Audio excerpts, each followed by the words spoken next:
प्रभात की इस वेला में हम सभी शांत होकर, सहज होकर, हृदय को प्रेम से भरपूर करते हुए अपने होठों पर हल्की सी ही सही एक मुस्कान लेकर अपने प्यारे परमेश्वर के प्रति, अपने अंतर के समस्त आदर भाव को प्रभु के प्रति समर्पित करते हुए आइए प्रार्थना करें। दया निधान, कृपा निधान, सर्वशक्तिमान, सर्वव्यापी, सर्वंतर्यामी पर प्रभु, हम सभी अपने बालक बालिकाओं के प्रणाम स्वीकार कीजिए। प्रभु, समस्त मनुष्य समाज इस समय उदासी से भरा है, आशंकाओं से ग्रस्त है, चिंताओं से संतापित है। मनुष्य की शक्ति बहुत ही अल्प शक्ति है और कहा जाना चाहिए कि मनुष्य की शक्ति एक तृण भर है। हम लोगों का जीवन एक कण को पा लेने के बाद भी हमारे मन में भावनाएं आने लगती हैं कि हम सब कुछ हो गए, हमारे पास सब कुछ है। लेकिन काल चक्र कठिन दौर लेकर जब आता है तब हमें पता लगता है कि हमारी शक्ति कुछ भी नहीं। इसलिए प्रभु, हमारी समस्त भूलों को माफ कीजिए। हे प्रभु, निवेदन यही है, जो भी हमारी त्रुटियां हैं, जो भी हमारे दोष हैं, जो भी हमारी कमियां हैं, जो हमारी गलतियां हैं, जो भूलें हमने की हैं, हम सभी की भूलों को क्षमा करते हुए अपनी करुणा कीजिए, दया कीजिए। फिर से इस दुनिया में खुशियां आए, आनंदित हों, सभी प्रसन्नता से झूमने लग जाएं, सब पर कृपा हो, चारों ओर खुशहाली हो। यही विनती है प्रभु, स्वीकार कीजिए। ओम शांति शांति शांति ओम। मातृशक्तिपद पुरुषों, गीता शास्त्रमिदं पुण्यम यह पठेत प्रयतः पुमान् विष्णु पदम आपनोति भय शोकादि वर्जितः।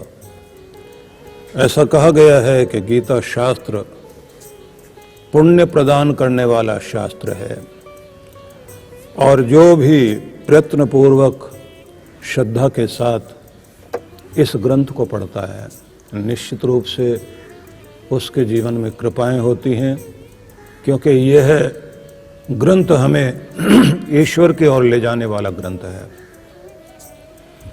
इसलिए बड़ी महिमा इस ग्रंथ की कही गई है। इसलिए संसार के श्रेष्ठ पुरुषों के साथ गीता का ज्ञान और गीता के संदेश हमेशा उन्हें प्रेरित करते रहे हैं। इसलिए कहा गया है, गीता अध्ययनशीलस्य प्राणायाम परस्य च नैव सन्ति ही पापानि पूर्व जन्म तानि च। वे समस्त पूर्व जन्म के किए हुए पाप, जिनके कुसंस्कारों के कारण हम अपने इस जीवन में भी गलतियां करने लग जाते हैं, उन सब पापों से भी छुटकारा पाने के लिए व्यक्ति अपने जप तप साधना के प्रायश्चित के माध्यम से स्वयं का शोधन कर लेता है।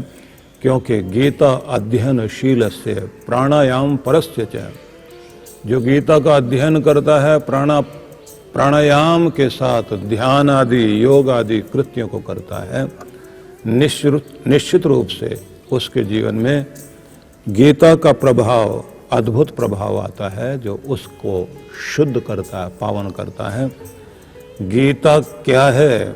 मल निर्मोचनम पुंसाम जल स्नानम दिने दिने नैव संति ही पापानि पूर्व जन्म तानि च सुकृत गीता अंबसी स्नानम संसार मलानाशनम। कहा गया है कि समस्त पापों को धोने के लिए यह गीता एक ऐसी गंगा है कि जिसमें स्नान करने के बाद हम शुद्ध होते हैं, पवित्र होते हैं, और हमारे अंतःकरण पर जो भी मल विक्षेप पड़े हुए हैं उन सब को धोने में गीता बहुत सुंदर कार्य करती है। इसलिए इसे हम निश्चित रूप से जीवन का अंग बनाएं, क्योंकि यह कर्तव्य की दीक्षा देती है और हम सभी के जीवन में समत्व की शिक्षा देती है। इसलिए कहा गया है कर्तव्य दीक्षाम च समत्व शिक्षाम ज्ञानस्य भिक्षाम शरणागतिम च ददाति गीता करुणाद्रभूता कृष्णेन गीता जगतो हिताय। समस्त जगत के हित के लिए भगवान श्री कृष्ण ने कर्तव्य की दीक्षा और समत्व की शिक्षा रूप में इस गीता को दिया है। तो इस गीता के प्रति हम सब की श्रद्धा रहे। हमारे अनेक अनेक ग्रंथों में गीता के संबंध में अनेक अनेक संदेश हैं और बड़ी महिमा गाई गई है। हम लोग जिस प्रसंग में चल रहे थे उसमें ये पूरा अध्याय ही विषाद योग का अध्याय है। विषाद क्या है इसे भी हम लोग जानेंगे, लेकिन उससे पहले मैं आपको ये छोटी सी एक भूमिका, जिससे हम लोग थोड़ा आगे बढ़ सकें कि हम कहाँ थे और किस भावना के साथ क्या बिंदु तक पहुँचे थे। तो सबसे पहले तो हम लोग ये जान लें कि रण क्षेत्र में सेनाएं दोनों ओर खड़ी हुई हैं, शंख उद्घोष हो गया, चुनौती दे दी गई है। अर्जुन भी अपने हाथ में धनुष लेकर एक बार तो उठा चुका है और लगता है कि वह भी उत्तर देने के लिए तैयार है। ऐसी स्थिति के साथ ही उसने जब ये कहा कि आप मुझे उस बिंदु पर खड़ा कर दें, उस मध्य स्थान पर जहाँ से मैं दोनों सेनाओं को देखूं और मुझे ये समझ आ जाए कि मुझे युद्ध किन के साथ करना है। तो उसी के साथ जैसे उसने अपने सगे संबंधी देखे तो उनको देखने के साथ ही उसके मन में विषाद उत्पन्न हुआ। विषाद उत्पन्न होने के साथ ही उसकी मनोदशा कितनी बदली है। तो इससे आप इस तरह से समझ लीजिए कि जिस युद्ध को टाला नहीं जा सकता था और सब परिवार में हर दिन व्यक्ति इन्हीं सब चीज़ों के बारे में सोचता है, चिंतन करता है, और जिस व्यक्ति का इतिहास ही युद्धों का रहा हो, अर्जुन का इतिहास युद्धों का इतिहास है, युद्ध उसके लिए कोई नई चीज़ नहीं है, और युद्ध को देखकर वह नहीं घबराता। उसे समस्या ये है कि जो सामने खड़े हुए हैं वे कौन, मेरे अपने लोग, और वो किस लिए खड़े हुए हैं लड़ने के लिए, क्योंकि वो चाहते हैं कि धन मिले, पद प्रतिष्ठा मिल जाए, राज्य मिल जाए, सुख भोग मिल जाए, और उसके कारण वे लोग अपनों की ही जान लेने को तैयार हैं। पर मैं जिनकी गोदी में खेला हूँ, बड़ा हूँ, जिनसे शिक्षाएं पाई हैं, अगर वे भी दूसरे पक्ष में जाकर खड़े हो गए तो फिर मैं लड़ूं क्यों। तो जीवन का यह दौर, वह घटना जब व्यक्ति वहाँ आकर खड़ा होता है तो यहाँ से ये पता लगता है कि अर्जुन एक चिंतनशील व्यक्ति है। और जो चिंतनशील लोग होते हैं तो वह सीधे सीधे कोई आर्डर मानकर किसी चीज़ को करने लग जाएं, ऐसा नहीं होता। वो विचार करने लग जाते हैं, और वो भी विचार करने लग गया है कि ये क्या स्थिति है, क्यों हम यहाँ तक पहुँच गए। लेकिन इससे पहले ये ज़रूर आप सोच लीजिए कि सारी चीज़ें तैयार हो गई हों, बाराती भी आ गए, बैंड बाजा भी बज रहा है, और दूल्हे को ले जाकर स्वागत सत्कार करने के साथ दोनों तरफ से मंत्रोच्चार करते हुए और जाकर उसे उस पानी ग्रहण करने के लिए वेदी पर बैठा दिया गया हो और दुल्हन भी सामने आ गई हो और वह दुल्हन भी उसकी खुद की पसंद की है। और ऐसी स्थिति में व्यक्ति ये कहे कि इसके प्रति मेरा लगाव बहुत है, कहीं मेरे माँ बाप इसके कारण न छूट जाएं, मेरे सगे संबंधी न दूर हो जाएं, मुझे तो अपनों का बहुत ध्यान आ रहा है। और बस ऐसी, और जबकि सारी बातें दोनों तरफ से हो चुकी हैं, सब कुछ होने के बाद और दूल्हा उठकर उस समय ज्ञान वैराग्य की बातें करने लग जाए तो जरा सोच कर देखे कि वो क्या स्थिति होती है। बस ऐसी स्थिति अर्जुन की है कि दोनों तरफ से सारी चीजें हो चुकी हैं और वही अग्रणी होकर सबको लेकर वहाँ पहुँचा है, और पहुँचने के बाद जिसके ऊपर भरोसा किया जा रहा है कि यही हमारी तरफ से है, और वह व्यक्ति अहिंसा की बातें करने लग जाए युद्ध में। मतलब ये कि शादी के समय में कोई व्यक्ति जो है वैराग्य के गीत गाने बैठ जाए, उस समय जो है ऐसे ऐसे गाने गाए, संसार मोह माया है, इस सब से विरक्त हो जाना चाहिए। और वो भी सारी वो बातें जो उसके स्वभाव के अंतर्गत नहीं है, स्वभाव उसका कुछ है और व्यवहार उस समय भावुकता में आकर कुछ और करने लगा। कल हम लोगों ने इस बात पर भी विचार किया था कि भावनाओं के अतिरेक में आने के बाद व्यक्ति के मस्तिष्क में इस तरह का प्रभाव आ जाता है कि वो अपने चित्त में पड़े हुए बहुत सारे तर्क वितर्क उन सबको चुन चुन कर अपनी बात को सिद्ध करने में लग जाता है।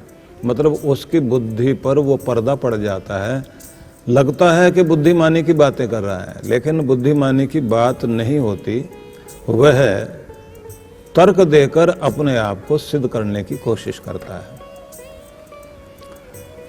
अगर हम अहिंसा की बात करें तो गीता में अहिंसा का प्रयोग लगभग 4 स्थान पर हुआ, और गीता आपको हिंसक बनाती है ऐसा ग्रंथ गीता नहीं है, लेकिन जीवन के उन सभी रूपों को समझाने की चेष्टा गीता करती है कि जिससे हमें ये समझ में आ सके कि जीवन के सब अंग हैं, एक अंग से कार्य नहीं चलता। कभी आपको थोड़े रोष में आकर भी अपने सामने आई हुई विपरीत परिस्थितियों को हटाना पड़ता है, कहीं झुकना पड़ता है, कहीं झुकाना पड़ता है, कहीं मानना पड़ता है, कहीं मनवाना पड़ता है, कहीं आपको दबना पड़ता है और कहीं आपको दबाना पड़ता है। जीवन के इन सारे रूपों के साथ ही आप जीवन में जी सकते हैं, एक रूप में आप जीवन नहीं जी सकते। लेकिन यहाँ अर्जुन अपनी आसक्ति को अहिंसा का नाम दे रहा है। ये बड़ी विचित्र बात है कि अपनी आसक्ति, अपना मोह, अपनी अटैचमेंट को, उस सब को वो एक नाम दे रहा है, अहिंसा। और कोई व्यक्ति इस तरह के मोह में पड़ा हुआ हो तो उस व्यक्ति की स्थिति वैसी हो जाती है कि जैसे आपने भंवरे का नाम सुना है, देखा भी होगा। भंवरे का डंक बड़ा अद्भुत होता है, इतना अद्भुत डंक होता है कि लकड़ी को काटकर बाहर आ जाए, और सबसे ज्यादा छेद करने में मुश्किल आती है बांस में। बांस में छेद करे और गोलाई में तो बड़ा मुश्किल होता है, लेकिन भंवरा उसको भी ऐसा छेद बना देता है कि ऐसा तो कोई कारपेंटर भी नहीं बना पाएगा। बड़ा अद्भुत डंक होता है उसका। लेकिन अगर वो कमल के अंदर बैठा हुआ हो और सांझ हो जाए और एकाएक कमल बंद हो जाए तो उसके अंदर बैठा बैठा आवाज निकालता रहेगा, लेकिन उसको काट कर बाहर नहीं आएगा। और जबकि कमल की पंखड़ियां इतनी कोमल होती है, क्योंकि उसके साथ उसको इतना मोह हो जाता है कि उस समय भ्रमित हुआ मन जैसे होता है, उस तरह से उसकी स्थिति होती है।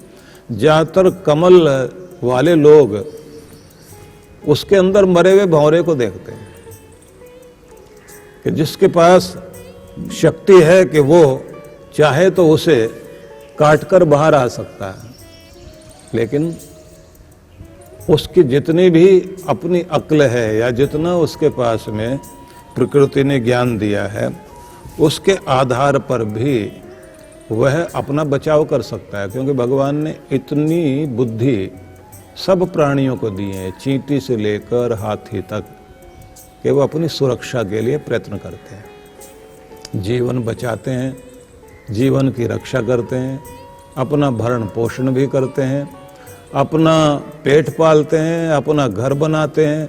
सारे जीव जंतु सब यही करते हैं, अपने बच्चे पालते हैं। ये छोटी सी चींटी से शुरुआत देखिए आप, और बड़े बड़े जीव जंतु सब उसी तरह से जीवन जीते हैं। और जब मनुष्य भी केवल उतने तक ही जिए, तब ये माना जाता है कि हम लोग मनुष्य होने के बाद भी पशु लोक से आगे नहीं बढ़ पाए हैं, क्योंकि इससे आगे का जगत हमारा शुरू होता है। और थोड़ा सा आगे हम बढ़ते हैं तो मैं आपको ये कहना चाहता हूं कि विषाद सम्राट अशोक को भी हुआ था, लेकिन सम्राट अशोक और अर्जुन का विषाद में दोनों में बहुत अंतर है। एक व्यक्ति हिंसा करने के बाद और फिर जब उसने आखिरी स्थिति देखी कि कलिंग के युद्ध के बाद सब लोग मारे गए और उसका सेनापति आकर कहता है कि यहाँ सैनिक तो मार ही दिए गए हैं, यहाँ की जनता भी लड़ने के लिए आई थी, उनको भी खत्म कर दिया गया। कोई बचा है तो कहा बूढ़ा एक आदमी बचा है, झोंपड़ी में बैठा, वो चलकर आया और उसने तलवार हाथ में ली हुई थी और एक तलवार लेकर वो आगे बढ़ा अशोक की तरफ और उसने कहा, ये जमीन, ये धन, ये महल सब पड़े हुए हैं खाली, इंसान कोई नहीं है, सजावट उन्हीं से थी, तुमने सबको मार दिया। अब एक बूढ़ा बचा हूं मैं, तूने किसी के दिल को अपना नहीं बनाया, दिलों पर राज नहीं कर पाया, किसी के तन पर राज कर सकता है, जमीन पर राज कर सकता है, लेकिन जब यहाँ है ही कोई नहीं तो क्या करोगे। और उसी के साथ उस बूढ़े से चला नहीं जा रहा था, हाथ में तलवार लेकर फिर भी घृणा के साथ लड़ने के लिए आगे आया और पीछे से एक तीर उसको लगा और वो मरा। जैसे वो जमीन पर गिर गया, गिरते गिरते हुए उसने कहा, सम्राट अशोक, ये जमीन तुम्हारे साथ जाने वाली नहीं है, तू इसका मालिक नहीं बन पाएगा। और उसके बाद सम्राट अशोक के जीवन में वो जो पश्चाताप और प्रायश्चित था, वो विषाद उसके मन में आया और वो साधु बन गया, वो घटना घट गई। अर्जुन यहाँ कोई साधु बनने के लिए नहीं है। हम अगर देखें, दो भागों में सेना खड़ी हुई है और सेना ही दो भागों में खड़ी है ऐसा नहीं है। उस समय का मनुष्य समाज, या कहना चाहिए राजाओं का समाज, दो खेमों में बट गया था। लड़ने वाले लोग, लड़ाने वाले लोग, और सब एक दूसरे पर आश्रित लोग, परिवार, सब। अधिकांश लोग उनके साथ आकर खड़े हो गए जिनके बारे में उनको लगता था कि राज इन्होंने काबू किया है अब तक, यही लोग छल बल से फिर जीत लेंगे, इसलिए हमें इनके साथ ही खड़े हो जाना चाहिए। वो धर्म को नहीं देख रहे थे, डर के कारण बहुत सारे लोग दुर्योधन के साथ आकर खड़े हो गए थे। और ऐसी सारी स्थिति में हम लोग ये देखते हैं कि मनुष्य समाज उस समय का दो भागों में बंटकर खड़ा हो गया था। और हमेशा ऐसा होता है, जो हम लोगों ने दो विश्व युद्ध देखे हैं उनमें भी यही हुआ है। दो भागों में पूरा विश्व बट गया और मित्र राष्ट्र खड़े हो गए, दूसरे राष्ट्र खड़े हो गए, और उसी तरह की स्थितियां सामने आती रहती हैं। ये खेमे बनते रहते हैं, यही घरों में होता है। रिश्तेदार भी दो भागों में बट जाते हैं। और कुछ लोग वे होते हैं जो दोनों को उकसाने में, भड़काने में लगे रहते हैं, क्योंकि मुर्गों का तमाशा देखने वाले बहुत सारे लोग होते हैं। और उसके बाद वो वहीं से हाथ हिला हिला करके उनको जोश दिला रहे होते हैं। यही संसार का नियम है, कोई लड़ने को तैयार है, कोई लड़ाने को तैयार है। और दुखद स्थितियां जो समाज में ऐसी घटती हैं, उसका परिणाम होता है कि न जाने कितने लोगों के आंख में आंसू आते हैं, क्योंकि किसी एक परिवार के एक व्यक्ति के मरने का मतलब ये नहीं है कि वो एक व्यक्ति मारा गया, उसके साथ जुड़ा हुआ पूरा परिवार जैसे मानो फांसी पर लटक गया हो। एक बहुत दूर तक और देर तक उस पीड़ा को लोग भोगते हैं, पत्नी, बच्चे, वो बच्चे जो अभी पढ़ रहे थे और कुछ लायक बनने की स्थिति में जा रहे थे, और जो अभी बहुत छोटे थे, वो बूढ़े लोग जो सब उनके सहारे जीवन जी रहे थे। किसी का अहंकार, किसी का अभिमान और किसी की मजबूरी के लड़ना ही पड़ेगा। युद्ध कभी भी किसी को कुछ अच्छी चीज नहीं देते, लेकिन फिर भी ये नहीं कहा जा सकता कि युद्ध से भागा जा सकता है। अर्जुन का प्रशिक्षण और शिक्षण इसी रूप में हुआ था कि उसे योद्धा बनाया गया, युद्ध के लिए तैयार किया गया।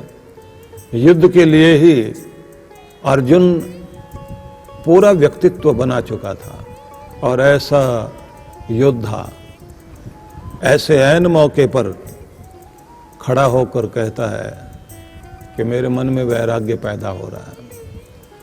अर्जुन जब ये कहता है कि इंसान अपनों के लिए ही जोड़ता है, धन, माल, वैभव जिनके लिए हम संग्रह करते हैं, अगर वही लड़ने के लिए आ गए तो हम जी किसके लिए रहे हैं, और फिर जीने का अर्थ भी क्या है। उसकी बहुत सारी बातें इंसान को अपील करती हैं, अच्छी लगती हैं। अर्जुन के मन में जो पैदा दुख और संताप, अपनों के प्रति जो मोह है, वो केवल अपने कुटुंबी जनों के लिए है। और ये बिल्कुल ऐसा ही होता है, स्वाभाविक है कि दुनिया में, देश में, समाज में, नगर में किसी की भी मौत हो जाए, व्यक्ति को फर्क नहीं पड़ता, लेकिन अपने परिचित का फर्क पड़ता है, और नजदीकी का इतना फर्क पड़ता है कि व्यक्ति आंख में आंसू आए, बात इतनी नहीं, सोचने समझने की शक्ति जाती रहती है। और जब बहुत अपना कोई जिसमें प्राण बसे हुए हों वो चला जाए, उसके बाद तो व्यक्ति के शरीर को देखिए, शरीर वही होता है, लेकिन न शरीर में ताकत, न मन में शक्ति, और न अक्ल काम करती। यहाँ तक कि अंधेरा छा जाता है आंखों में। इंसान की सारी शक्ति जो है उसके मसल्स में होती है। मसल पावर जो है बड़ी भारी ताकत मानी जाती है, उसी से हम चीज़ें उठाते हैं। लेकिन ये ध्यान रख लीजिए, मन के कारण ही हमारी मांसपेशियां शक्तिशाली बनी होती है। जैसे मन पर चोट लगी तो हमारे शरीर पर भी इतनी चोट लग जाती है कि कुम्हला जाता है, नीचे गिर गया, वहीं बैठ गया, वो स्थिति होती है। इसलिए ध्यान रख लीजिए कि धर्म जो है वो एक महान विज्ञान है, सुप्रीम साइंस है, जो केवल आपके तन पर, पत्तों पर ही काम नहीं करता। वो केवल आपके मन पर काम करता है, तने पर काम करे ऐसा भी नहीं, न तन पर, न वो आपके तने पर, मतलब मन पर। ये मन, प्राण, बुद्धि आपके अंतःकरण पर, और कहना चाहिए आपकी आत्मा पर भी जो काम करे, आपके आत्मा तक का जो उपचार करे, उसी साइंस का नाम धर्म है। और उसी के साथ जुड़ जाता है ये ध्यान, ये योग, ये ज्ञान, ये विज्ञान, ये तत्व ज्ञान। इसलिए किसी पत्ते को हरा भरा करना चाहते हैं तो पानी के छींटे पत्ते पर लगाने से वो हरा भरा नहीं होता। मूल में जैसे ही जल डाला जाता है तो उसके बाद पत्ते हरे भरे होने लगते हैं। इसलिए धर्म को मूल कहा गया कि धर्म मूल है। और इस मूल में भी ये कह लीजिए कि धर्म को भी दया पर आधारित माना गया, इसलिए जो ये बोल दिया गया दया धर्म का मूल है, तो ये वास्तविकता है। दया धर्म का मूल है, पाप मूल अभिमान, तुलसी दया न छोड़िए जब तक घट में प्राण। दया सब पर होनी चाहिए, लेकिन दया का मतलब ये नहीं कि बस मेरे वाले लोग हैं उन पर मैं दया करूं और बाकियों पर मैं तलवार चलाऊं।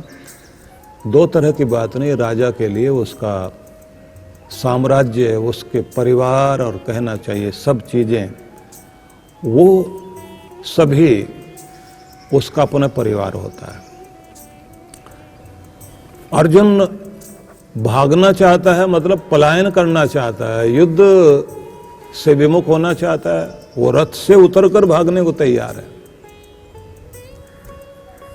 क्योंकि उसके अंदर विषाद आ गया। अब विषाद का अर्थ भी थोड़ा समझ लीजिए।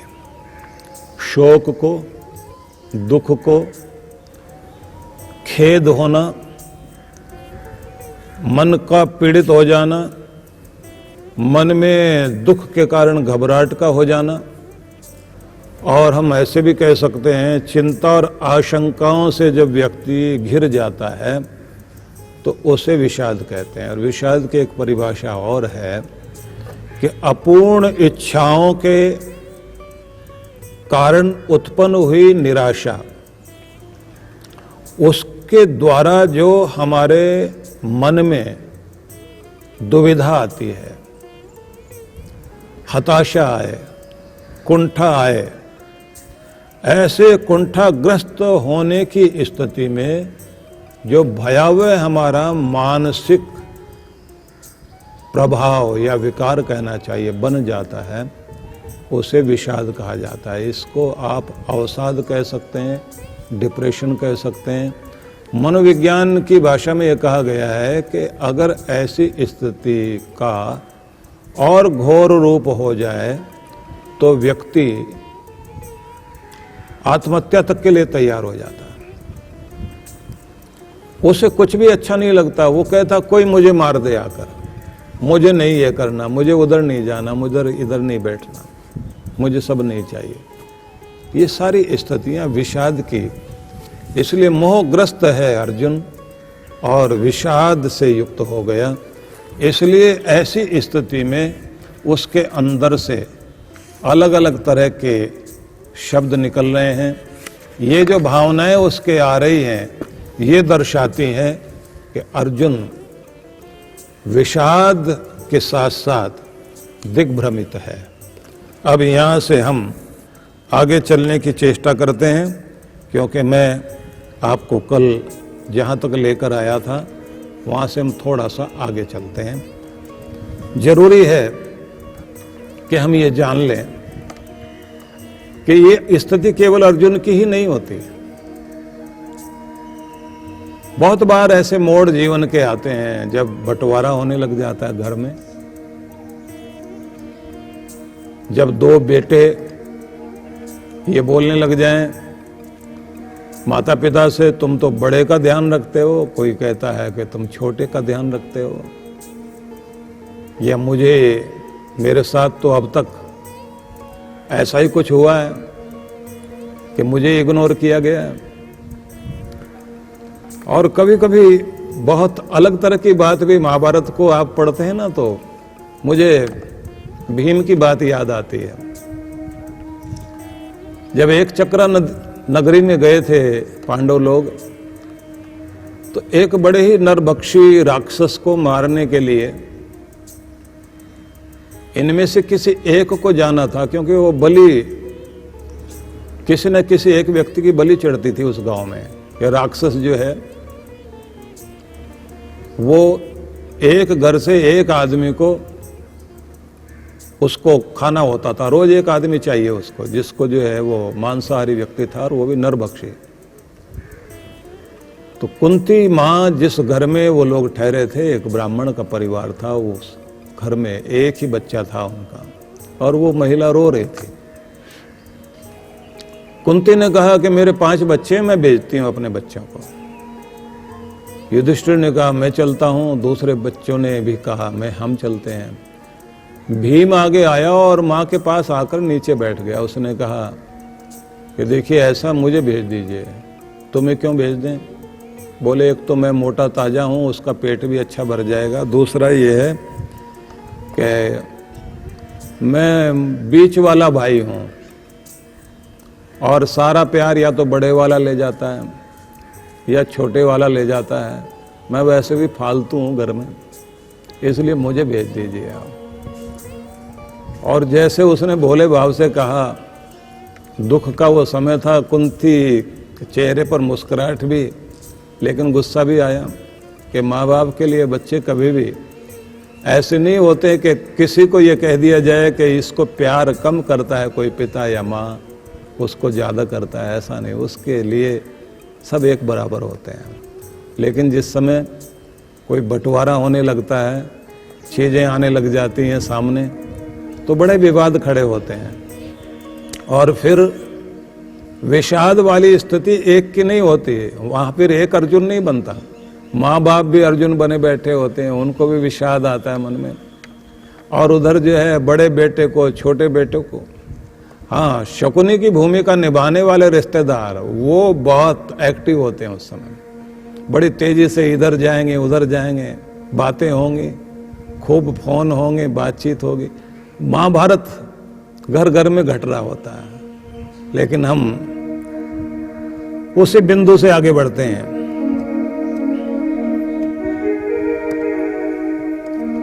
फिर से वही मन में भाव रखिए, धर्मं शरणं गच्छामि, कृष्णं शरणं गच्छामि,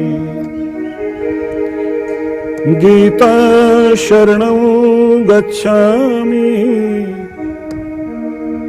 योगं शरणं गच्छामि। अब जो श्लोक आज के संदर्भ के हैं, हम वहां से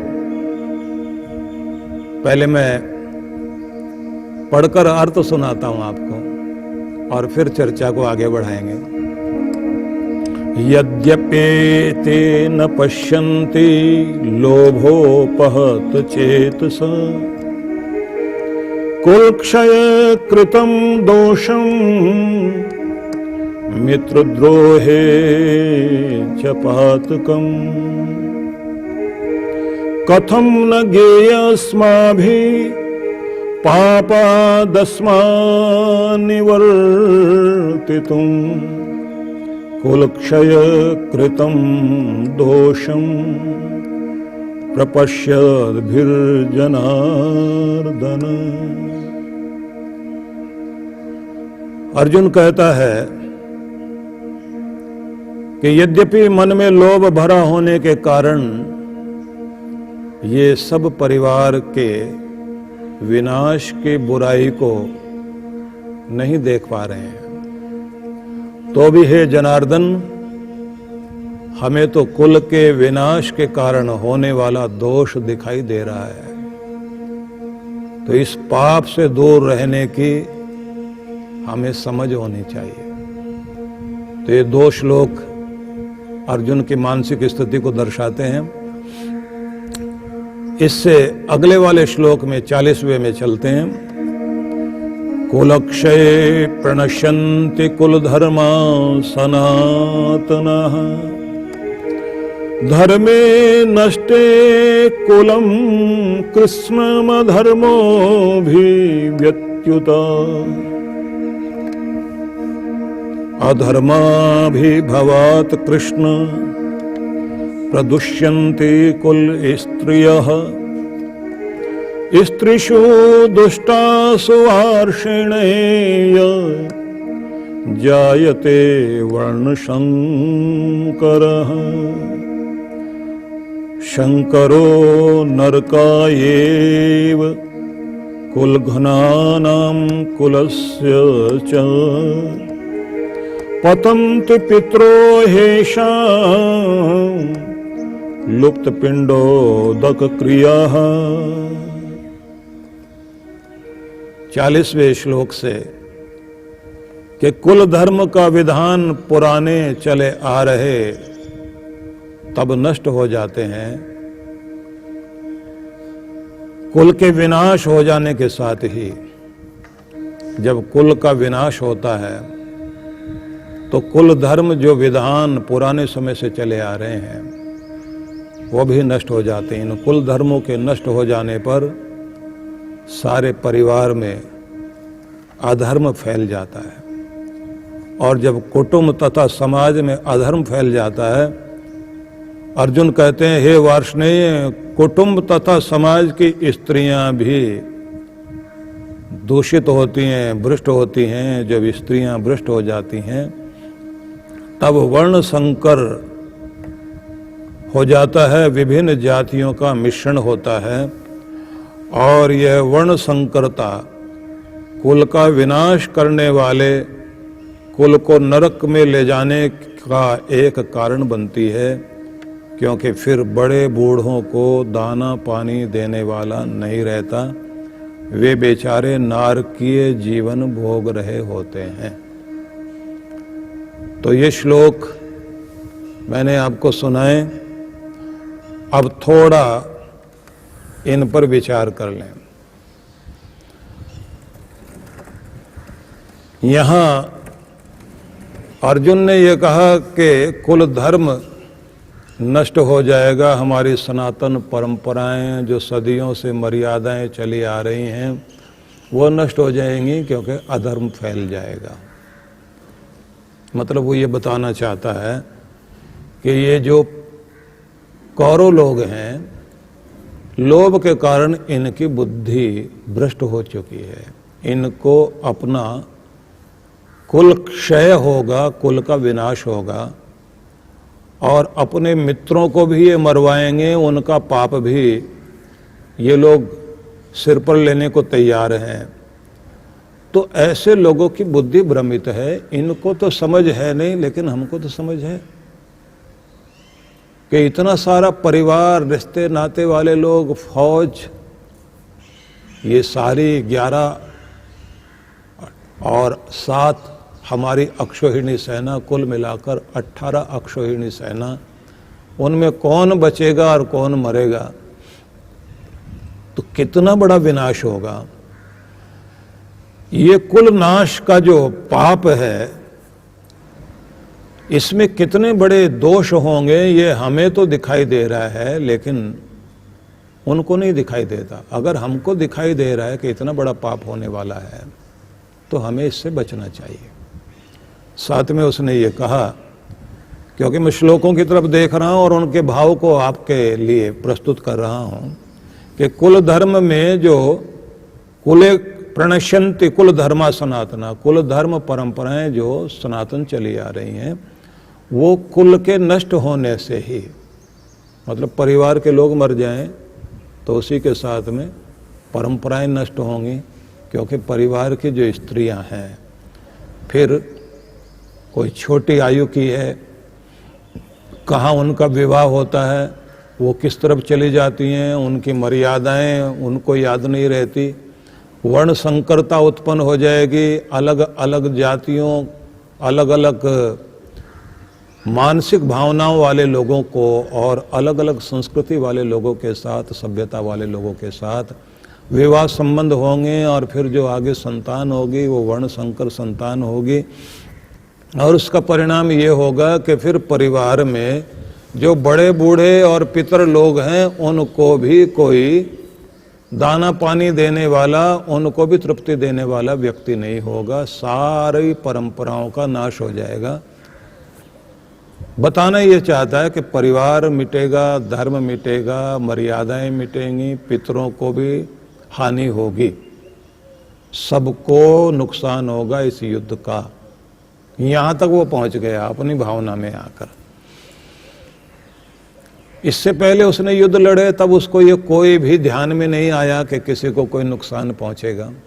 सारी समस्या उसकी एक ही है, क्योंकि मेरे परिवार के लोग हैं, सामने खड़े हुए हैं, और वह ये भूल गया कि इन लोगों ने अब तक क्या क्या किया, किस किस तरह से मारने की चेष्टा की, जलाने की चेष्टा की, विष दिए गए, और चालाकी से, छल से, प्रपंच से राज्य छीन लिया। 12 वर्षों तक वन में भटकने के लिए भेजा और 1 साल तक अज्ञातवास में छिप कर रहे। और किस तरह से भरे राज दरबार में घर की बहू का अपमान किया, उसके वस्त्र खींचे गए और उसे रुलाया गया और सारे सामने बैठे रहे। सारी चीज़ें वो भूल गया। उसे बस ये लगता है ये धन ले लें, ये राज्य ले लें, मुझे विजय भी नहीं चाहिए। आप लोग जानते हैं कि फौज में अगर कोई कायरता की बातें करता है तो एक कायर इंसान अनेक लोगों को मरवा देता है। अर्जुन के मन में जो ये विषाद आया उसके कारण पलायन भी आ गया, कर्तव्य से भागने वाली बात। बहुत बार थोड़ा सा कोई अपमान कर दे, व्यक्ति अपनी बड़े से बड़ी तपस्या को छोड़ देता है, अपनी सेवा को छोड़ देगा, अपनी भक्ति छोड़ देगा, अपने घर को छोड़ देगा। छोटा सा कोई भी वाक्य किसी ने बोला, मन पर लग गया तो चीजें गड़बड़ होती हैं। अब यहाँ वो कहता है कि हमारी जो सनातन परंपराएं हैं, वो सनातन परंपराएं क्या? हमारी सभ्यता और हमारी संस्कृति, उस सब पर असर पड़ेगा, क्योंकि उसी से वर्ण संकरता पैदा हो जाएगी।